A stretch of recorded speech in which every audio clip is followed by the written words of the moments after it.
Hark the bardic paladin, who sings and plays again. He tells the tales of glory and weaves a magic story. He'll join you at your table and ask you to share a fable. Heroes of humble origin, villains who must be fought again. No matter their skill or prowess, the people in life are countless. So we pray you heed our request. Enjoy this tale of sidekicks and side quests.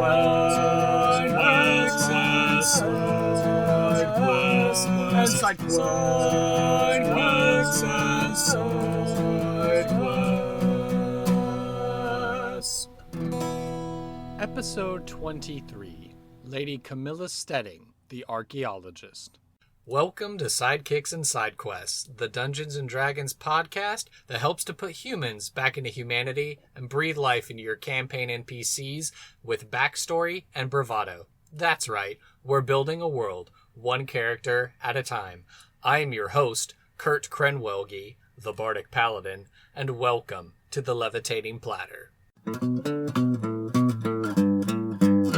Hello everyone, and welcome to another in-between week edition of Sidekicks and Side Quests. I went to the polls, and Twitter and Reddit voted differently. And so I made the executive decision to go ahead and flesh out an idea of a character that I had in mind for quite some time, based on Lara Croft from the Survivor timeline reboot of the series. I quite enjoyed playing this trilogy of games, and I found this version of Lara Croft to be very relatable and to be able to go on the emotional character journey with her through the 3 different games. And so I thought it would be great to have this kind of character built as an NPC, so that way if you would like to see this character show up in your game, or maybe use it as a template for a player character, then certainly feel free to do that. So as a promise to my other voter from the poll, the next in-between week episode that you will hear will be a lore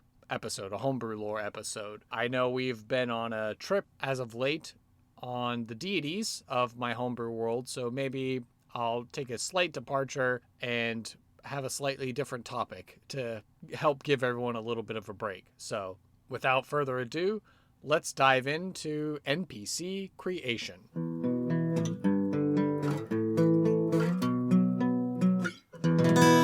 So, what is the character's name? The name that I came up with was Lady Camilla Steading. Camilla, for the fact that is the voice actress's first name, and then Steading is another type of Scottish term for a type of farming enclosure. So, Lady Camilla Steading. What is the ancestry of this character? Human. I just went with human, plain and simple.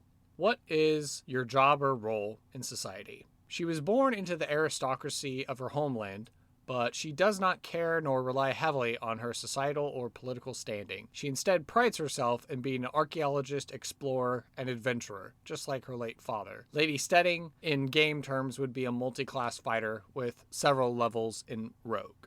How old is the character? I would envision that Lady Camilla would be anywhere between her late 20s to early 30s. Describe the physical appearance of the character. She stands 5'6" with an athletic build. Her long brown hair is often braided into a single strand or tied up into a ponytail or bun. She has brown eyes and an overall elegant and beautiful appearance, whether she's donning leather armor or a flowing ball gown. Underneath the finery and armor, she bears her fair share of scars from the various dungeons she's delved into in search of treasure and great historical artifacts. She can always be found wearing an ancient jade pendant, her first archaeological find when she was a child on an expedition with her father exploring an ancient ruin.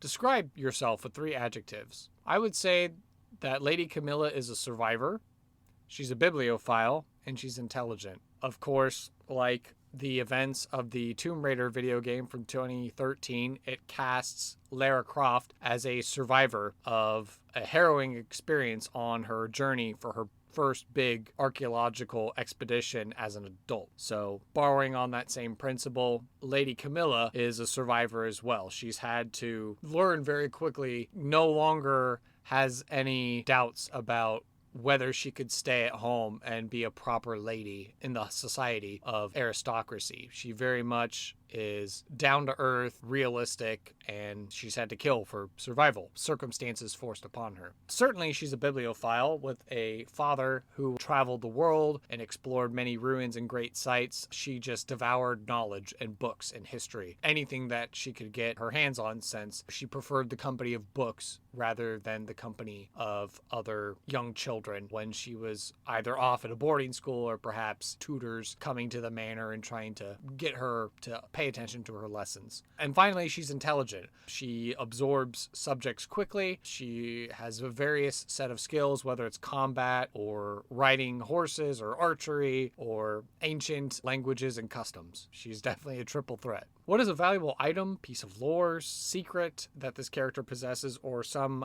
ideal or concept that they ascribe to? Lady Camilla, to aid her in her exploration, has a pair of enchanted dwarven war picks, combined with ropes of climbing, which allow her to rapidly climb and descend throughout dungeons, caves, and ruins. She's further enhanced with a pair of boots of striding and springing. She's well versed in ancient history and in cultures, both common and obscure.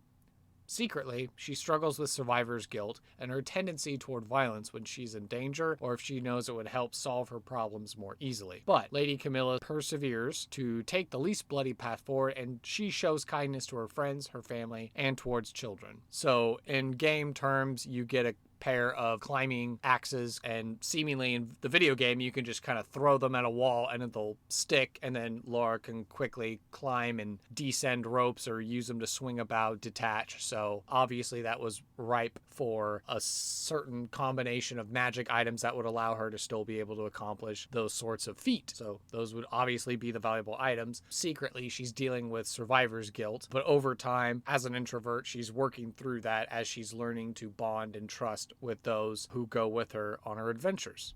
What is a particular quest that Lady Camilla Steading would be willing to recruit or hire the player characters to go and do? Help her clear out and map a nearby ruin to find a significant archaeological find. Maybe in this case, it's a tomb, a sarcophagus, or just an important, relevant cultural object. So you don't have to bust out a divine god tier artifact. It could just be, oh, we're looking for the tomb of this important historical figure, or hey, this ceremonial headdress was very important to this local culture.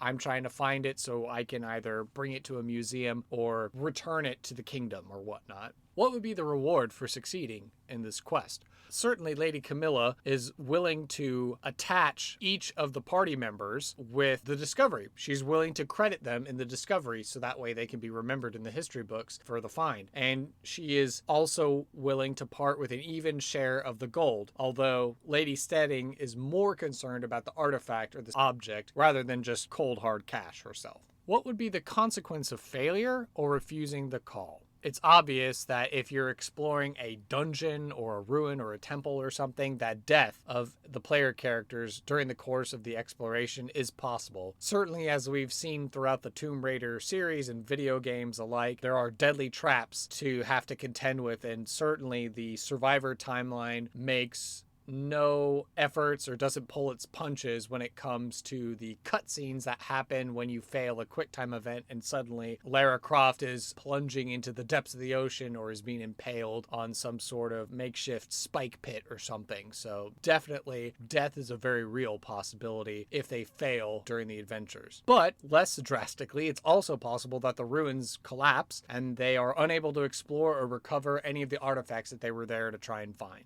If the player characters refuse to help Lady Camilla Steading, then what happens is an order of knights arrive in the nearby town several days later and begin to question the people of the town for the whereabouts of Lady Steading. And these knights will silently kill anyone who opposes them because these are Knights of the Oracle. They are a secretive and heretical order within a major religion within the world who seek to discover the powerful relics, objects, and artifacts of the gods to bring the world to order under their ideology and control. Most peasants and common folk will only recognize the major religious symbols in relation to these knights, so most common people are not going to have any knowledge of this cabal. Obviously, you wouldn't be a very good secret order if you went around with the symbol of your secret order blazoned proudly for all to see. These knights will interrogate the player characters if they're still within the town, and they will get violent if they need to be. Their goal is to locate Lady Steading, not to reveal their organization.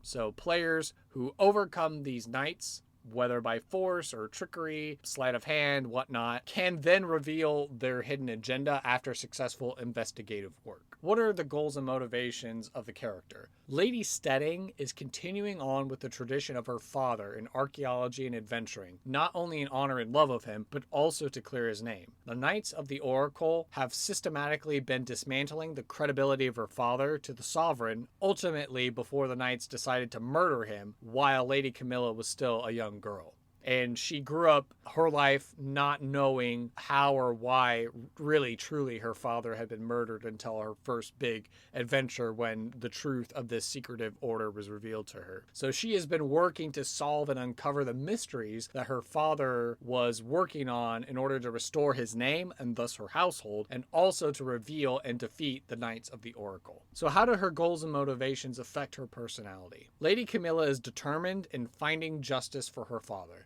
She is focused as she works very hard to decipher the research that her father left, along with the deep love she has for reading about history and culture. She can be improper at times when it comes to matters of society or royalty, as she does not particularly care that she's part of the aristocracy. She has more important things to worry about after all.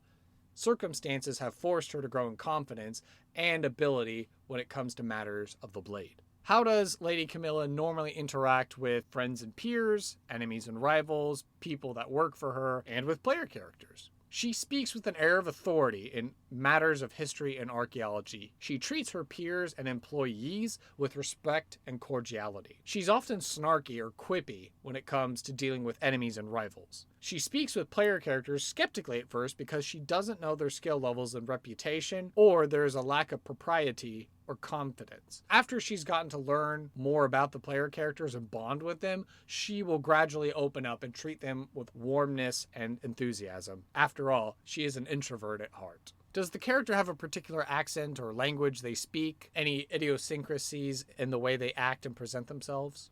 You can clearly hear an aristocratic accent in Lady Camilla Steading's voice and mannerisms, though she doesn't rely on her station in society. As a well-educated woman, she can speak, read, and write fluently in Dwarven, Elvish, and Halfling. She's also able to speak, write, and understand Undercommon and Draconic as a non-native speaker. So definitely she comes across a little more clunky when she's speaking Undercommon and Draconic, but she's still able to converse in those and understand those languages as well. Any other languages require time spent translating in a library or finding an object or a magic spell that would allow her to understand a language for a short period of time.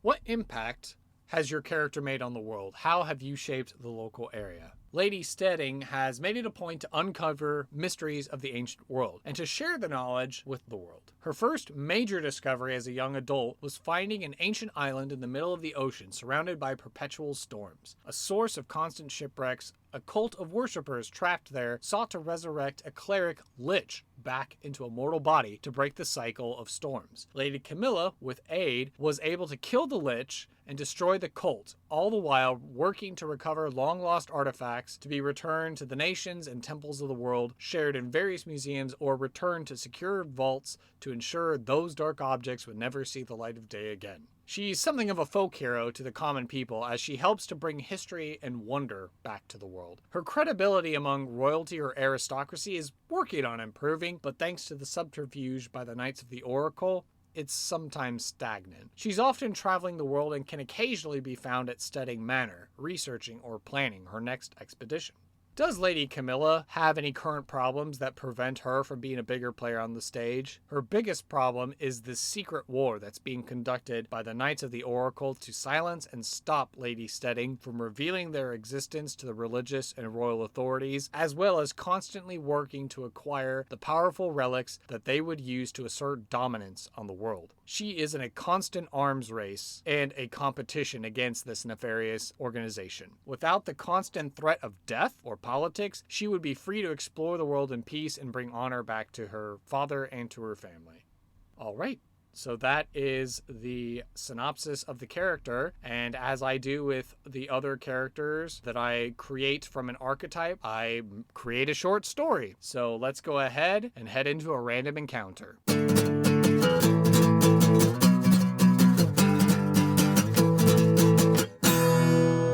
She was having a bad dream. Memories that had become a reoccurring nightmare. Survivor's guilt. Lady Camilla Steading was on a vessel, sailing into the farthest reaches of the ocean, searching for the hidden island of the Temple of the Sun Child. It was chief among the last mysteries her father, Lord Maynard Steading, was seeking to unravel. She had to find the island, prove him right, show the world that the myths were true. She was joined by her late father's valet, her faithful guardian and former mercenary, Warwick Pyrrhus. She made friends with some of the crew members, Callum, the ship's carpenter and surgeon, Morgan, the boatswain, Old Roy, the helmsman, and a teenage cabin boy named Sasha. Lady Camilla was among a team of sages and researchers on this expedition, led by Sir Jacoby from the church, and young Lady Himari Kumura, the diplomat's daughter, and purse strings behind the expedition. The Kumura family claimed their ancestor fled the island before its disappearance into legend. A flash of lightning, a crash of waves on the hull, the splintering of wood, the tearing of sails, the spray of seawater that cut like daggers. A calm evening sailing soon turned into an epic storm. They had found the island, or rather, the island had found them. The ship was breaking apart as it was being battered against waves and rock. She had to jump. She had to reach Warwick. She leapt with her hand outstretched. Darkness. Tumbling. Burning. She needed air. She gasped, swirling, struggling, then calm. Lady Steading soon found herself among the bones and corpses of many of the shrines constructed on the island, all pointing to the Sun Child. But they were twisted. None of the depictions matched her research. This was not life. This was death. Camilla tossed and turned in the room of the tavern she was staying in. It was getting easier to sleep as she continued to learn to forgive herself, but that didn't mean she didn't have struggles when the pressure was on. The Knights of the Oracle were on her trail. Her dreams kept flashing throughout the adventure, having to kill for the first time, losing Warwick to a mob of cultists and the undead, the betrayal of Sir Jacoby, as Lady Camilla discovered he was a member of the Knights of the Oracle, who was then cut down by one of the terrifying Oni servitors on the island. Losing Sasha, losing Old Roy. So much loss. Her dreams drifted to the night she discovered her father dead in their manor's library, an apparent suicide. The admission by Sir Jacoby proved otherwise. It was a climactic battle. As she scaled the ancient tower of the Temple of the Sun Child, Lady Himari had been captured and deemed worthy to undergo the ritual to release the corrupted avatar from their lichdom. This ancient cleric, who possessed the lies of 1,000 priestesses before her, was ready to place the phylactery into Lady Himari and become mortal once again, absorbing the soul of Lady Himari in the process to be trapped forever. The cult leader fought hard to help the ancient lich complete her ritual, but Lady Camilla emptied her flintlock pistols into the madman. She grabbed the staff he wielded, a magical artifact necessary for the ritual, and pierced the lich's phylactery. The lich crumbled in great pain as all of the souls who had previously been trapped inside were released to pass into the ethereal plane and beyond. Lady Camilla delivered the final blow to the lich, killing this creature, and lifted the hurricane that surrounded the island. Callum, Morgan, Lady Himari, and a few members left from the research team were able to hail a passing naval vessel to rescue them and bring the tale and treasures of the fabled island back to civilization. She awoke from the cold sweat of her dreams to early morning light. She stared at the small, simple nightstand next to the simple bed, a portrait of her parents. The table in the room had maps laid out with several books holding the corners. The mountains were cold and perilous, but she knew that the Knights of the Oracle were searching for the undying prophet and his lost city. The correspondence Lady Camilla had intercepted from the Oracle messengers were still fresh with blood, and gave her valuable intel on the camp that was being established at the base of the mountains. She would need to work quickly and quietly if she was going to get to the undying prophet first. Packing up her belongings and dressing for colder weather, she marched to the door down the hall and knocked on the door. Callum, it's time. And there you go. There is my attempt at a Lara Croft type NPC. What did you think? Did I do the character justice, or am I way off base?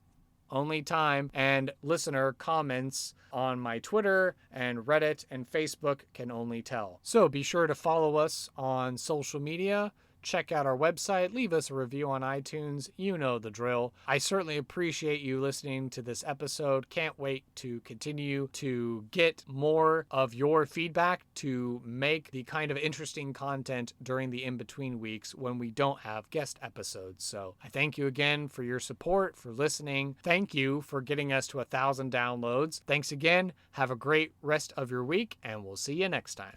Thank you for listening to this episode of Sidekicks and Side Quests.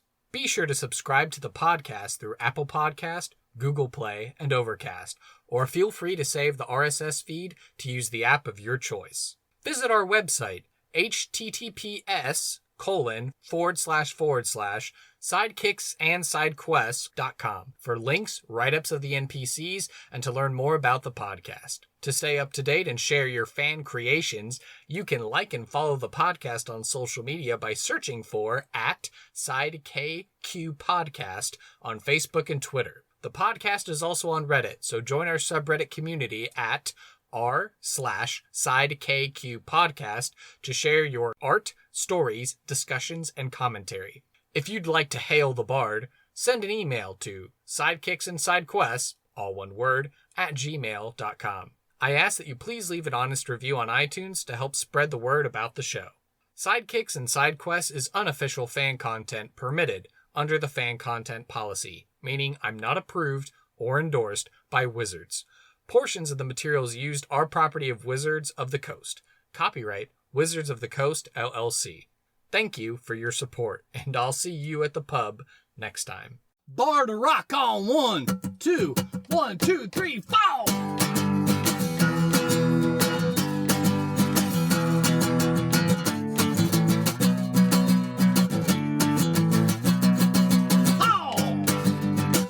Sidekicks and Side Quests.